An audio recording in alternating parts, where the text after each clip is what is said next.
Наталья Строева стала послом доброй воли социально-образовательного проекта Begin IT. На встрече с журналистами модель рассказала о этапах, которые проведут на конкурсе «Мисс Мира» в Китае. Их всего 5. Выход в национальных костюмах, дефиле, талант, продвижение ролика в социальной сети и благотворительный проект.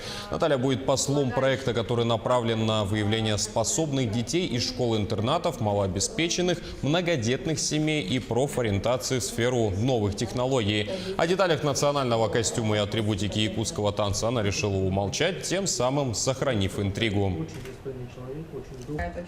Я, честно признаюсь, я не особо даже осознала этот факт, что я еду на Мисс Мира. Я даже тот факт, что я являюсь второй вице-мисс России, мне, знаете, пришло, когда я была еще в Якутске, был уже месяц после конкурса.